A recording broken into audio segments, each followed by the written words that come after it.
Halo Cybrian, aku Praja dan Aku Winda. kembali lagi di Cyber Talk. Nah, Kak Winda gimana nih kabarnya nih? Alhamdulillah baik banget Kak Praja. Gimana nih Kak Praja? Alhamdulillah baik selalu sih. Oh, kali ini kita kedatangan narasumber Yang sangat inspiratif, Sangat inspiratif. keren banget pokoknya. Dia tuh alumni Cyber University, Winda. Wah. Iya. Dia kalau nggak salah dia mantan ketua BEM. Oh, Iya, mantan ya. Belum balikan aja. Sebelum kita lanjut nih ke acara intinya nih, boleh nggak memperkenalkan diri dulu? Boleh, kenalin nama aku Gregorius Petra dari Kantor Sakti Pulau Asmara. Panjang ya. Iya, panjang Cukup banget sih. dipanggil Petra aja, jangan sayang ya. Nanti itu di belakang aja ya, jangan di sini. Dengerin. Aku mahasiswa program studi bisnis digital angkatan 2020. Jadi belum alumni sih sebenarnya, baru tahun ini baru mau lulus gitu. Jadi bisnis digital prodinya ya. Berarti belum wisuda ya? Belum ya. wisuda. Baru mau wisuda tahun ini, baru mau. Tapi Semhasma udah kan? Iya sudah. Sidang semuanya udah lancar. Alhamdulillah. oh dengar-dengar dari bisnis digital. Bisnis digital tuh sekarang lagi tren banget. Iya, Kak. lagi Iya, ngetren keren banget sih itu bisnis digital. Bisa mungkin diceritain bagaimana waktu pas lagi menempuh pendidikan di cyber. Gimana? Jadi prodiku kan ini bisnis digital gitu ya. Jadi bisnis digital ini memang proporsinya 50% IT, 50% bisnis. Iya. Jadi ini tren banget sih sekarang gitu ya. Dan sebenarnya awal aku daftar kuliah gitu di Cyber University, sebenarnya aku ini latar belakang itu di MIPA, di iya. di SMT gitu kan. SMP, SMA semuanya jurusannya MIPA. Oh. Jadi aku memang sebelum masuk ke sini ya, sebelum masuk ke cyber, itu aku udah diterima juga di pendidikan matematika di kampus lain, di PTN lain. Nah, cuman akhirnya dapet tuh informasi soal pembukaan pendaftaran gitu ya, ada program studinya bisnis digital. Jadi bayangin lah lintas jurusan gitu ya. Itu benar-benar lintas banget sih. Iya, aku SMA, SMP itu sama sekali nggak dapat akuntansi, ekonomi gitu-gitu. Jadi buta banget bisnis itu apa. Jadi aku juga orangnya kan kelihatan introvert gitu ya. Jadi selama dulu itu memang fokusnya ke Saintek, tapi tiba-tiba masuk bisnis digital, terus tiba-tiba explore nih kira-kira bisnis digital tuh dipelajarinya apa aja gitu ya. Dan ternyata memang aku nemuin passionku di bisnis digital tuh ya di sini gitu. Jadi bisnis digital ini memang salah satu tren terkini gitu ya buat anak-anak muda. Jadi walaupun kamu dari sains atau dari apakah semua itu bisa dipelajari di bisnis digital gitu.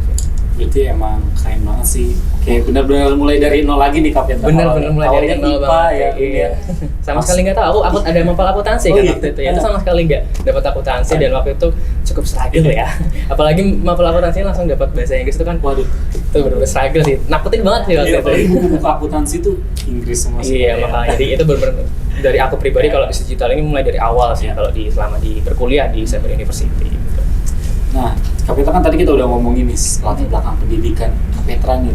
Selanjutnya tuh Kak Petra kalau nggak salah tuh udah kerja ya Kak Petra ya? Iya, puji Tuhan, belum ya. lulus tapi udah kerja. Begitu. Bisa nggak sih kayak ceritain nih pengalaman pengalaman berkesan Kak Petra nih kerja di PT Bank Rakyat Indonesia. Iya, nih, BRI. Nah, bisa dijelaskan nggak Petra? Inisialnya Berry tadi yang Iya, disebut ya. BRI. Jadi selama ini kan aku belum lulus nih, tapi puji Tuhan udah dapat kesempatan buat lanjut gitu ya, langsung di BRI. Jadi gimana sih cara masuknya dulu ya? Yang paling berkesan ya memang dari magang sih. Kan aku dari magang nih di Cyber University kan ada program 1 tahun magang nih. Jadi kita semua nanti juga bakal magang di industri gitu ya. Dan aku dapatnya di BRI. Jadi di BRI divisinya di layanan juga gitu. Dan aku sama sekali nggak dapat informasi apapun sih layanan itu apa. Jadi berkesannya adalah bayangin deh kamu masuk dari kampus kan dengan ilmu yang kamu pelajari tidak dapat masuk ke dunia industri dan itu kamu nggak tahu apa-apa.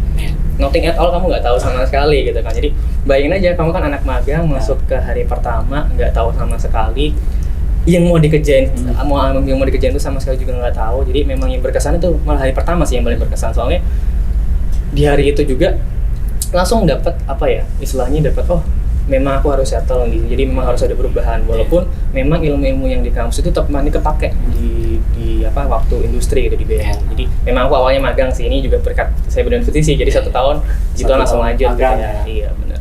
Hari pertama sih yang paling berkesan. Ya, buat Cybrian nih, pokoknya di Cyber University tuh kita punya program ya. Namanya itu 3 tahun kuliah, 1 tahun magang. Nah, Kak Petra ini udah nyelesain di magang 1 tahun ini ya Kak Petra? Iya, benar. Di Bank Rakyat Indonesia. Iya, benar. Inisialnya BRI. Inisial BRI. Iya. Benar, Bang. Keren banget sih, apalagi. Berarti Kak Petra mulai dari nol lagi nih. Mulai dari -5 mungkin ya. -5. 10 gitu ya. Soalnya sama sekali gak ada background ekonomi gak ada, bisnis gak ada, dari SMP, SMA itu sama sekali gak ada. Terus masuk ke cyber, belajar bisnis digital, masuk langsung ke industri gitu dan sama sekali gak tahu apa yang perlu dikerjain gitu. Jadi memang ya cukup struggle sih awalnya, tapi ya puji Tuhan sudah lumayan settle sampai sekarang gitu. Keren sih, keren banget ya Winda ya. gitu kan sih. Pasti banyak banget tantangannya ya kan. Iya. Kira-kira mungkin apa aja nih tantangannya dan solusi dari Kapetra yang ngadepin itu? Kalau challenge sih pasti banyak banget ya, cuman kalau mau dirangkum sih, yaitu dengan kacamataku yang backgroundnya awalnya saintek ya, masuk ke kampus cyber, terus masuk ke industri lagi, itu dengan fast moving lebih cepat lagi ya daripada di kampus, jadi tantangan yang paling perlu dihadapin itu ya, itu harus fast learner sih. Jadi kalau teman-teman nih nanti di industri masuk gitu langsung nyemplung ke kolamnya gitu ya, itu udah nggak ada kesempatan buat belajar berenang lagi sebenarnya, tapi kamu udah langsung harus masain berenang gitu ya. Jadi langsung nyelam kali ya. langsung nyelam gitu. Jadi nggak ada kesempatan atau nggak ada waktu buat belajar berenang dulu gitu kan. Jadi memang harus paksain berenang. Nah, dengan terpaksa itu mulai nih dikit-dikit settle, tahu apa yang aku kerjain dan atau industrinya seperti apa.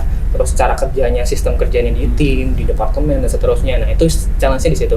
Jadi memang mulai dari nol, terus kita boleh belajar dikit-dikit, langsung paksain berenang. Itu challenge-nya. Nah, tapi kalau mau ditanya tadi cara ngatasinya gimana sih gitu ya, cara ngatasinya mau belajar dulu sih yang pertama. Nah, dari aku pelajarin gitu ya selama di dunia magang, itu nggak selamanya teman-teman di magang itu mau loh belajar langsung settle dengan di dunia industri. Itu banyak banget.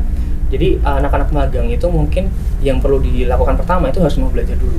Soalnya banyak yang teman-teman magang itu masuk ke dunia industri tapi nggak langsung curious gitu ya, apa yang dipelajarin itu apa gitu. Nah, itu sih tipsnya dulu. Jadi mau belajar dulu apa aja mau dikerjain. Jadi nanti kalau udah datang kesempatannya, itu kan kesempatan ketemu dengan kesiapan ya. Nah, itu kalau udah ketemu itu deh langsung dapatlah lakinya. Eksekusi lah. Iya, benar banget. Pokoknya gitu sih. lebih ke maksain aja dulu pokoknya, terpaksa nanti terbiasa iya, gitu. Benar gitu. Itu dia. Keren banget sih ini ya. Tantangannya pasti di dunia kerja tuh kayak berat banget sih. Berat banget. Pressure-nya lumayan ya kalau di industri ya. Berat banget sih apalagi. Iya, benar. Industri banget pasti. Tekanan dari yang dari atas gitu ya. Dari atas yang mana nih? Atasnya banyak nih masalahnya. Nah, terus kita udah ngomongin apa namanya? Pekerjaan nih, pengalaman, terus kayak tantangan solusinya juga nih. Ngomong-ngomong, Kapetra juga mahasiswa berprestasi di Cyber University ya, Kapetra ya. Kalau nggak salah tuh, iya Dekompe 1.0 ya, dia menang gitu. Sama satu lagi apa tuh? Kak Raja, IMAFI, Teologi Festival. Oh itu, maksud bisa dijelaskan nggak sih maksudnya Kapetra bisa sampai berprestasi kayak gitu pasti tantangannya banyak banget nih. Boleh dijelasin nggak? Jadi dari awal mulanya gitu. Oke. Jadi kalau dari aku yang bilang tadi ya, memang dari nol. Aku dari pribadi dari nol, bahkan dari negatif ya sama sekali nggak tahu apa-apa. Jadi dengan lomba-lomba seperti di Kompe itu kan lombanya UI design ya. Jadi desain loh, desain dan aku sama sekali di SMA juga nggak desain. Terus itu kan pakai aplikasi Figma dan itu kan implementasi dari mata kuliah di kita gitu kan. Jadi cara ngatasinya mungkin dengan yang aku tidak tahu itu ya memang harus belajar dulu sih. Jadi itu pertama kali loh. Ya funny pertama kali bisa langsung berprestasi. Iya. Tapi kalau untuk yang IMAFI ini memang ini kan lomba esai ya. Jadi lomba esai teologi, ya kan agamanya Katolik ya. Jadi ada lomba esai teologi Katolik di situ. Ya dengan perjalanan hidup aku tulis coba di situ. Itu iseng sih sebenarnya. Nyari-nyari aja aku nyoba nulis. Ketemulah lomba esai teologi buat mahasiswa Katolik se-Indonesia gitu. Jadi memang tingkatnya nasional. Aku submit ternyata malah menang. Ternyata menang. Jadi emang awalnya ngiseng aja, kita nulis aja. Iseng berhadiah ya. Iseng berhadiah, tapi dapat hadiahnya juga sebenarnya. Dapat juga ya. Gitu aja. Berarti kalau gue salah Dekompe itu lomba UI UX berarti ya? Iya, UI UX dia. Nah itu tadi apa? Bank sampah ya? Oh iya, kalau untuk yang Dekompe ini aku buat aplikasi prototipe namanya WeBank. Oh WeBank. Ya, WeBank ya sebenarnya singkatannya cuma simpel aja WeBank tapi jadi WeBank. Nah WeBank ini bank sampah digital. Jadi yang aku banggain banget sebenarnya dari apa yang aku buat ini adalah problem statement-nya. Jadi kalau kita ngebuat suatu inovasi gitu ya teman-teman, entah di bentuknya digital atau konvensional, kita perlu problem statement dulu. Ini sebenarnya apakah memang ada masalah nggak sih? Kita kan buat solusi nih, tapi kalau nggak ada masalah ya buat apa gitu kan. Nah, aku sama timku yang aku sangat senang sekali, walaupun sekarang juga cukup ini ya, belum lagi cari investor gitu ya, tapi belum dapat juga. Tapi yang aku banggakan adalah problem statement-nya itu dapat. Jadi aku survei langsung ke sana, ke bank sampah yang memang mereka mengalami kesulitan gitu ya. Dari sistemnya konvensional, kita rubah, kita bantu adaptasi jadi digital gitu ya, itu mereka juga merasa senang gitu. Nah, senangnya tuh di situ sebenarnya, karena kita membantu, kita ambil ilmu dari kampus, kita implementasi langsung ke masyarakat dan masyarakatnya pun juga reaksinya bagus. Jadi memang gitu sih. Berarti Kapetra ini tipe mahasiswa yang apa ya? Maksudnya dipelajarin tapi langsung implementasi. Iya, harus implementasi. Jadi kalau mau ke industri juga itu kan perlu implementasi gitu kan. Berdampak gitu ya Kapetra. Iya, benar. Keren banget sih pokoknya Kapetra. Apa apa sih yang bikin kakak memotivasi kakak gitu loh untuk Iya. pengembangan? Kalau untuk motivasi ya, Petra. tadi sih memang berawalnya di problem statement ya. Jadi ini sedikit ceritanya apa ya? Selama di Kompe itu kan dari mata kuliah nih, kita suruh cari ide. Kita kan brainstorming cari ide apa sih yang pengen dibuat, inovasinya apa. Ya kan ngarahnya ke startup ya pasti kalau untuk bisnis digital ya.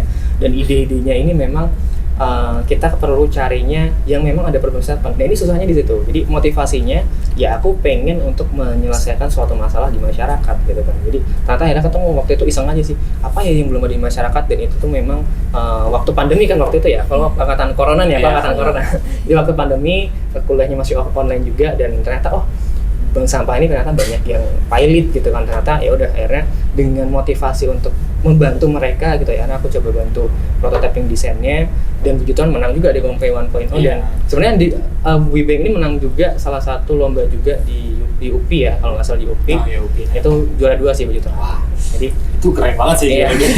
UPI loh, kelas UPI. Iya. Keren banget sih. Puji Tuhan sih. Jadi kita juga bisa ngasih kontribusi kan ke masyarakat betul, dalam bentuk ide kita itu tadi. Berarti Kak Petra ini maksudnya sering berinovasi gitu ya.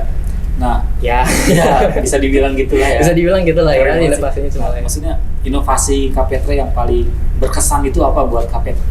Yang Selain paling banget iya, gitu ya. benar.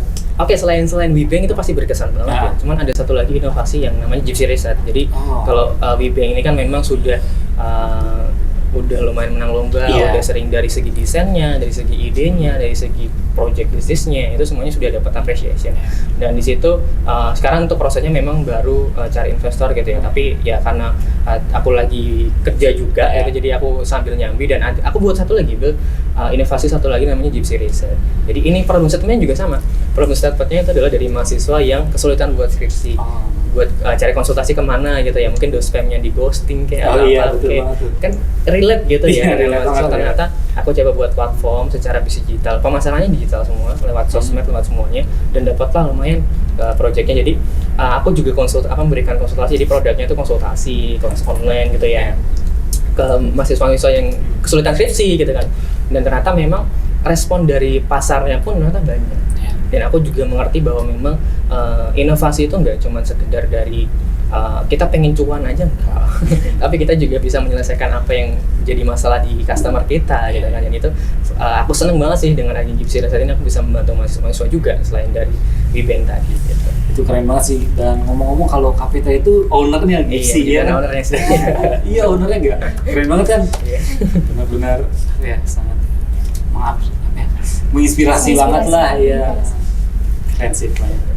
Kira-kira mungkin ada teknologi yang membantu banget saat pencapaian karir kali ini, mungkin dari sini. Kalau teknologi, nah ini sangat membantu semua ya teman-teman. Jadi kalau teman-teman di rumah juga nyimak gitu ya.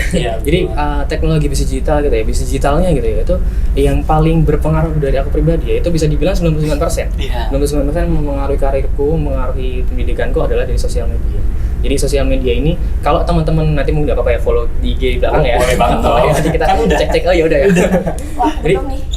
ya nanti bisa ya. Jadi sosial media itu aku gunakan ya, aku coba manfaatin banget buat membentuk personal branding. Jadi dengan personal branding ini itu membantu banget.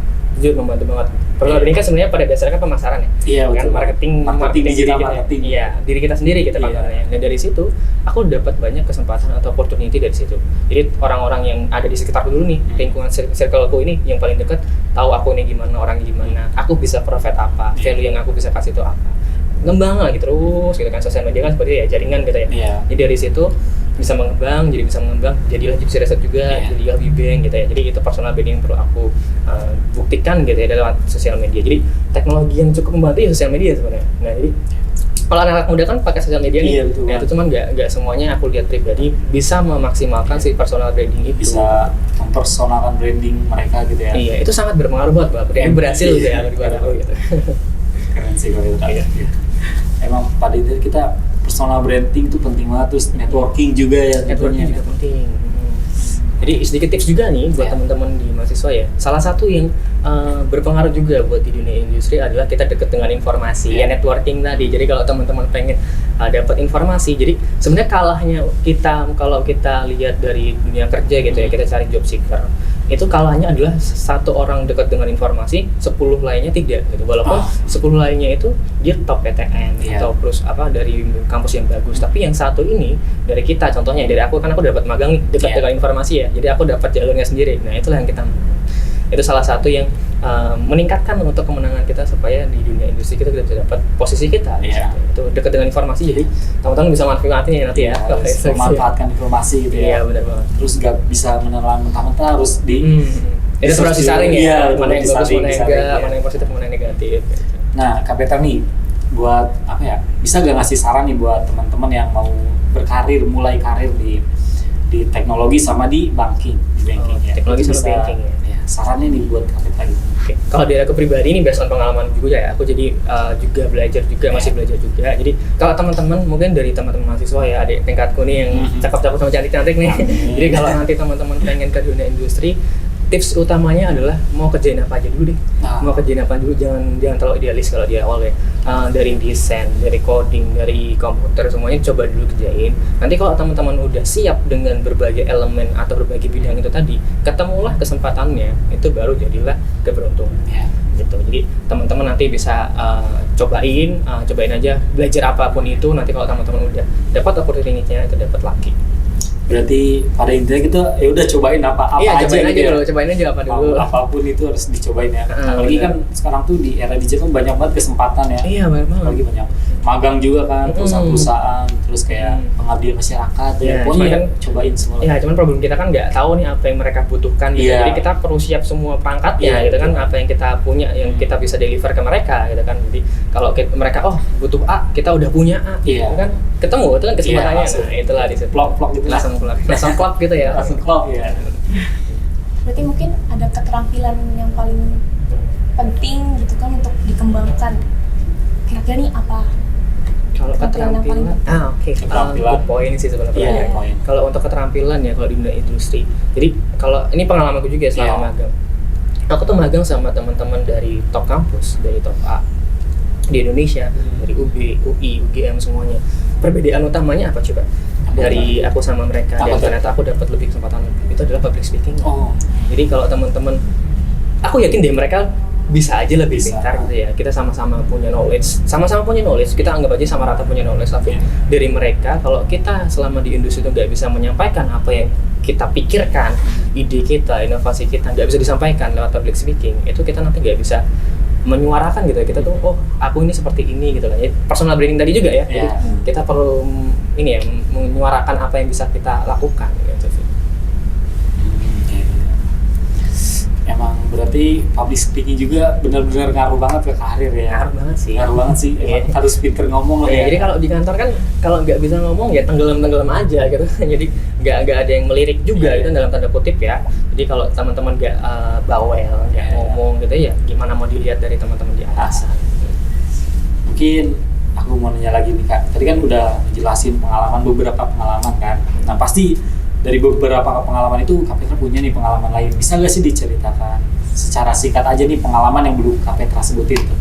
Kalau pengalaman mungkin aku sempat magang juga sebelum di BRI ya. Itu di namanya Artaka Group namanya. Itu salah satu perusahaan properti di Jogja.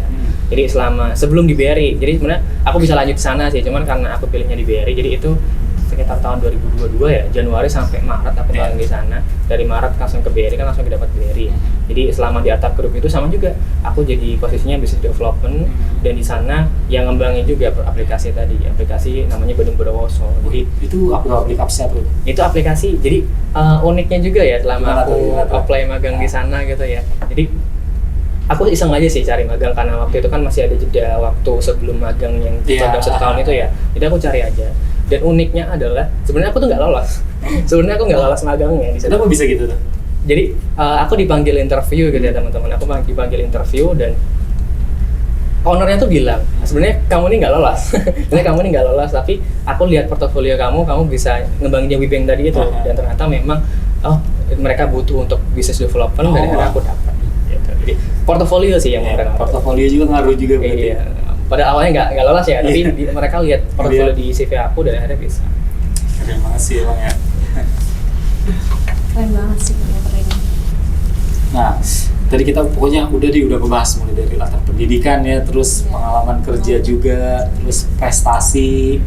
Pokoknya banyak banget yang udah kita obrolin nih Kak Peter nih. Nah, terus pokoknya makasih nih buat Kak Petra yang udah ngeluangin waktu ke sini. Aku juga makasih ya. Pokoknya makasih banyak. Senang sih sama ngobrol sama kalian. Pokoknya jangan kapok lah Kak, nanti kapan-kapan kita kesini lagi, kita ngobrol lagi. Bisa di luar. Bisa di belakang ya, di belakang layar juga, ya. di belakang layar bisa. Terus pokoknya terima kasih juga buat Saberia nih yang udah nonton, yang udah yang udah nonton sampai akhir gitu ya. Oke, cukup sekian aja dari episode kali ini. Aku Praja dan aku Winda. Aku Petra. Bye-bye. Bye. Bye.